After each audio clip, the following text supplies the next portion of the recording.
say aye. Aye. Business. Okay. If it pleases the commission, I'd like to ask that we change the order of business and ask that you hear the presentation of the Property Resource Associates Group and the possible redevelopment project, which is the Courtyard Apartments. If you could hear them first, Mr. Plichta has a plane and is going to need to Okay, vamoose. at this time, I want to let everybody know that it is just a presentation tonight. We're not going to answer questions from the floor. If the commissioner's got a question, we'll answer them, but outside of that, any questions will be done after there's time to decide whether we want to do anything with it or not. Sirs? You're up. This is Mr. Gary Plichta. His brother Ron Plichta is here as well. They have two associates with them, the real brains of the operation. So he may ask for some assistance from them. Well, thank you all for joining us today, and this is just a very brief overview. My name is Gary Plichta. I own a company called Property Resource Associates. I've been in the multifamily business since 1983, primarily as a developer and a redeveloper, if you will. Approximately 10,000 units I've either developed or repositioned. We had an opportunity presented to us in June to acquire a property in your community. And it's a property that we believe has significant potential. But essentially, we came in and did our assessment of the property. We felt that there was a warrant to move forward with it. So we have the property currently under contract. We like to come in and reposition the property for the betterment of the community and for the betterment of the residents. And a lot of that has to do with both the external components as well as the internal components. This particular property has had many challenges. For you that understand it and know the property, Courtyard Apartments, and I'm kind of jumping out of order from the slideshow, but it has been in severe neglect. And I think it's been, at least from the current owner, if not preceding owners, it doesn't look like there was anything spent on the property. There was a couple of examples of things that we've done in the past. This is in Independence, Missouri, 123 units, a 10-story tower. Presently, we're at 98% occupancy. We came when we bought the property for $3.4 million. We spent about $900,000 in the repositioning, gave community amenities to the folks there, created a better living environment, made it more energy efficient, and it's ended up being a very successful property that we still own today. The next slide is a property we did in Little Rock, Arkansas. We purchased that a couple of years ago for $8.4 million. We spent about $1.6 million on it. A lot of it had to do with things like underground sewage and lateral lines that were collapsing that we had to refurbish. But we've transformed the community, and that's typically what we do with our portfolio. Is we look for assets that have potential to reposition and to provide a better place for our residents to live. Going back to the Courtyard Apartments, if you want to flip to the next slide, I think. Well, I'll join in on the technology. A lot of what we do has to do with our management approach and our philosophy and our interactions with our residents. So we have, from both a technological standpoint, the things that we deploy on site, communication, we have a 24-hour call center, so if there's any issues, people call the call center as a live human being on the other end of the phone. If they can't get the resolution, if it's an emergency, they have Tommy's number, they have Ron's number, they have John's number. They go through the list until somebody live picks up who's got the autonomy and authority to make the decisions to get things done. So we built our organization that we're very service oriented, and we believe that that'll be for the benefit of our residents here in this community. The previous slide was our team. There's several members of our team here today. John Murphy runs our construction. Ron does the procurement properties, and he'll also be the community liaison with both the city and with the residents within the community here. Caleb and Tommy work in the corporate office. We have about 7 individuals who are always on the road, and they're visiting the properties every week to week and a half. In this particular situation with Courtyard, we will be here every week to understand what the challenges are, to work with the city, to work with subcontractors, and we'll kind of share with you a little bit of what our intent is for this community. Next slide. Yep. This is Courtyard Apartments, and for those of you who haven't seen it, there are a number of units that are in deplorable condition. I mean, make no excuse, they're inhabitable.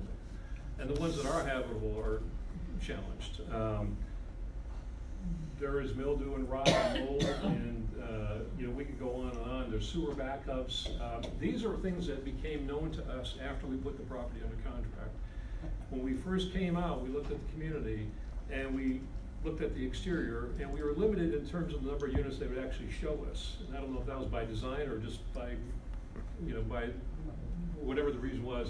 We did get a chance to really look at every unit. We looked at the exterior and we saw potential. We believe that we can do a lot with the exterior if we beautify it. Then the community, the residents within the community take pride in where they live, and they'll beautify their own back porches and help take care of the property and bring it into good condition. So our first thought is the paving has to be addressed because it's deplorable. Exterior siding, we can brighten up the colors, repaint all the exteriors.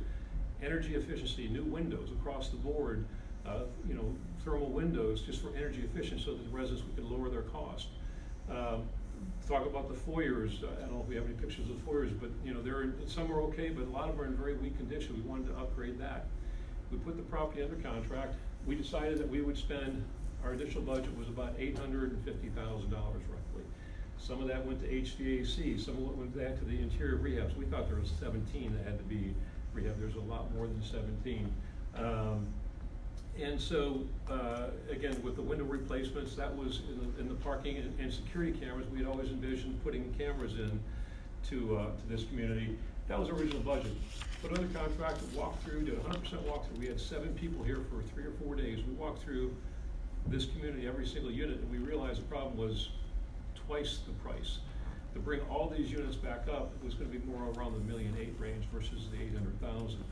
We were at the teetering point of whether to move forward or abandon the project at that point, because the relative to the rents and the expenses and in terms of the return, it didn't make a lot of sense. And we got together with Greg. By reference, we started talking about perhaps there's a way that the community has a vested interest in that area. Perhaps we could work together, and we talked about the TIF program and how there would be some money that could be essentially lent to us and then repaid through incremental property taxes. So in effect, we're paying back the money over a course of period of time as we raise the value of this asset. And so that's why we're here today, to kind of introduce you to the property and what our plans are. The scope of the work is, again, pretty significant, but our intent is to complete it all within 9 months. You know, we have the winter to deal with. We have to talk about the asphalt plants and whether they're open and whether they're not. You know, they shut down at certain periods of time. Certainly, our initial approach to this would be to beautify the exterior and then work on the interior. Get those windows in, get it painted before the weather sets in, see what work we can do with the sidewalk repair, get the security cameras in immediately, upgrade the washer and dryers. It's a central washer and dryer community area. There are no washer and dryer connections in these units, nor are there dishwashers. So, you know, to bring that up, we have a system we've deployed in other properties that's all based, it's a web base, so they actually notify you when your dryer is done. You can be back at your apartment. If the one's available, if there's not, it notifies you there's a washer available, so you can go to the community the laundry area and get that done. So that's kind of, in essence, what we want to do with this. We would appreciate your support in this effort, and you know, we intend actually, if there's intent on the community's part to support us, we will go ahead and close on the property within a week and a half, and start this with hopeful support from the community at large and the city in moving forward through the project. Is there any questions? Only from the commissioners. Yes, sir. Where are you headquartered? We're based out of Wellington, Florida. Actually, we're in Palm Beach, Florida. Okay.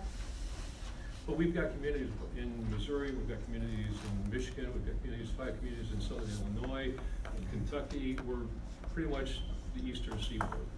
And how do you handle your construction contracts? Do you bid locally, bid out locally? We would love to use, in fact, we talked to Kim, we had some great dialogue with her earlier today, Tammy, with respect to some of the contractors. But yes, any local labor that we can employ is beneficial to us from a number of reasons. Predictability, they're here, they live here, they're part of the community. Second of all, we're reinvesting in the community.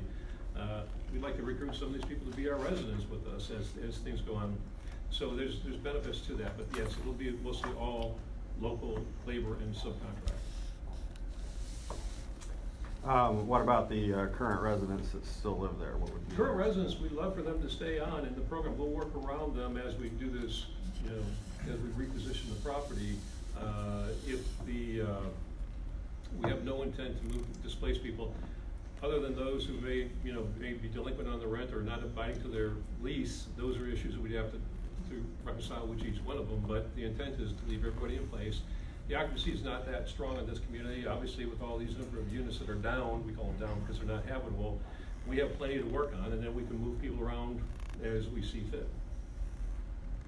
Question, so what's the current? No, we're not taking questions from the audience tonight. Okay. Any other questions? Any other commissioners? Thank you for your presentation. Well, thank you very much for having us, and we look forward to working with the city and the community. All right. At the time that there's a resolution on the table and we decide to do something with the city, then you guys can all come back and ask all the questions you want. But right now, this was just a presentation this evening. And Thank you very you're much. gonna take it under advisement and, That's all we can do is take it Yeah. under Okay. advisement. And, like I said, thank you guys for coming. I know you got an airplane to catch, so. Yes, sir. Appreciate that. Thank you so much. Did you have some more attendance? Okay, Yeah. there you go. thanks, guys.